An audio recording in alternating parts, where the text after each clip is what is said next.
Сенің кенжесі ғой енді, олар енді Төле бидің ұрпағы, Төле би Дулат жанысы ғой ол. Вообще албан соған Дулат. Сен Дулаттың ішіндегі шымырынан тарайсың. Бұл албан соған бір туат.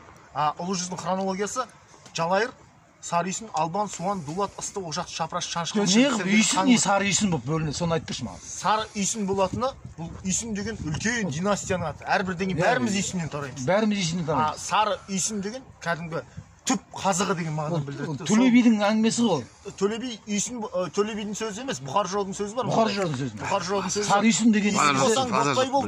Үйсін болсаң Ботпай бол, Арғын болсаң Алтай бол, Найман болсаң Матай бол, Алшын болсаң Адай бол дейді. Ол кіші жүз бөліп отқан жоқ. Бәрі алшындар кіші жүздің. Көрдің ба? Біздің бәріміз көп болғаннан өстіп қызалысып отырық. Негізі біздің бәріміздің түбіміз Үйсін. Сарыүйсін сендердің бәріңнің Албан Суан Дулаттың ноқтағасы, ал Сарыүйсіннің ноқтағасы Тарақтаңбалы Жалайыр. Жалайыр ғой. Қаңлы кім братан? Қаңлы.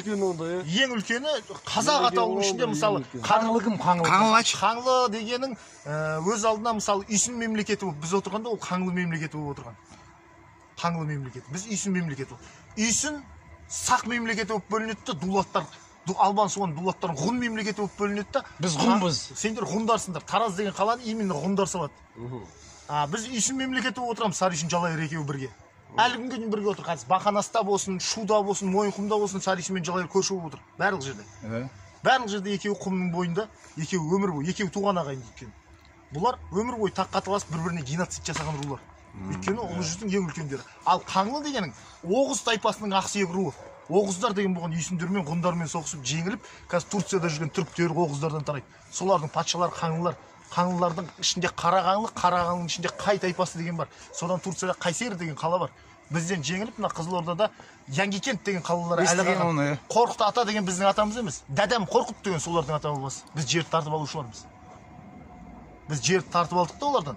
Қаңлылардан болсын да? Иә, олар барды да Иранды басып алды да, Ираннан өтті да Грек пен Күрттің жерін басып алды да, Грецияның бүкіл Рим империясын құлатты да Турцияны құрды.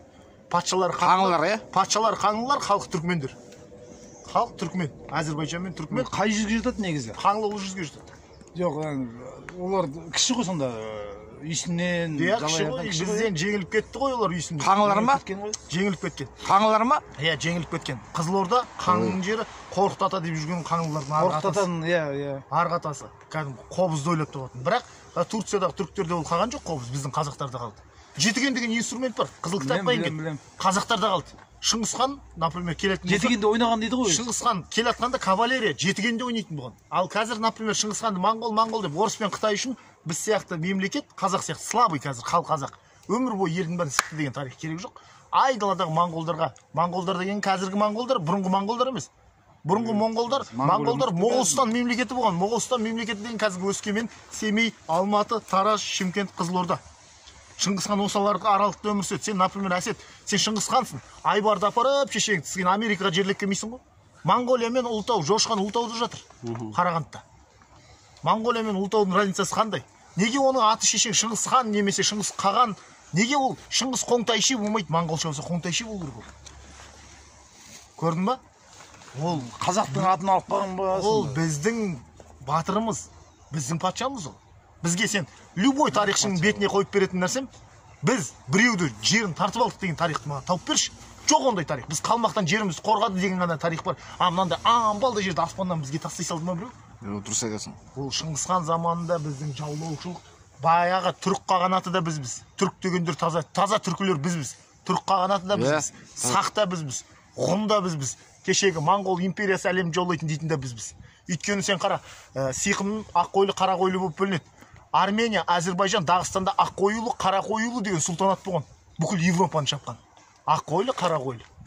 Білем ғой. Көрдің ба? Мынау любой нәрсе, мысалы, Албания деген мемлекет бар Европада. Олар европоид қылғысы келеді, Европа тарихшылары. Бірақ астанасы Нарын. Біздің албандардың тұрып жатқан жері Нарын қол. Совпадение деп ойлайсың ба? Онда емес ол.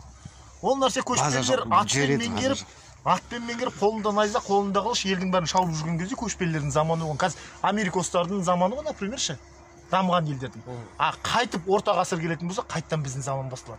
Өйткені сен жылқыдан басқа жылқы мен қойдан басқа түк жемейсің, қолыңда найза. Сол духың 9 миллион қазақтың шешенсің, көкірегіңді кергенде әлемге патша әлі болғың келеді. Ол генофондтың тазалығында. Бізде генофонд 7 атаға дейін қыз алыспаймыз, генофондымыз әдемі біздің, например, аңдаспен аңдасты амайды. Тура сол сияқты. Біз руға бөлінетініміз, оның бәрі. Қазіргі монғолдар неғып руға бөлінбейді? Неге Шыңғысхан тұқымдары Қазақстанда ғана бар? Шоқан Уәлихан, Кенесары Қасымұлы, Әлихан Бөкейхан ғалымымыз, Шыңғысханның тұқымы. Неге Қазақстанда бар, басқа мемлекеттерде жоқ? Өйткені Шыңғысхан заманында руға бөлінетін. Біз қожаның өзін негрдің тұқымы деп бөліп тастаймыз. Оны ақсүйек қылмаймыз, өйткені біз көшпелі тайпаларымыз, бұрынғы кочевниктердің ұрпағымыз біз. Негізі қаңлы ақсүйек пе жоқ па? Ақсүйек өзінің алдында ақсүйек қаңлы. Қаңлының ішінде ақсүйек, бірақ үйсінен жолы төмен ол. Үйсінен төмен болсында қаңлы? Үйсінен жолы төмен. Қаңлы өзі бір империя болған мемлекет бол. Өзі бір империя болған мемлекет. Арғындар кім болған, арғындар? Арғындар деп өзің айтып тұрсың ба? Әрі ғұн. Әрі ғұн. Қоңырат деген қоңыр ат мініп жүрген адам емес. Ғұн гират. Ғұн ол да. Ол да ғұн. Бірақ ғұн империясын құрушы ақсүйек тайпа дулаттар.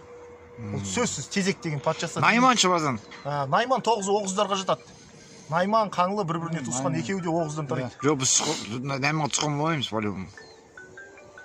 Сәнбеттер кімдер, сәнбет? Әрі дулат қол. Сәнбеттен бізде балуан жолақтан басқа ешкіммен мақтана алмаймыз. Айтып тұрмын ғой. 2020 жыл бұрын, 21 жыл бұрын атаң Тараз қаласын салдыртып, Римнан құлдарды алып келіп, ғұн империясының астанасы жасаған. Біз азбыз неге сәнбеттер? Сәнбет көп қой, братан. Дулатсыңдар ғой сендер.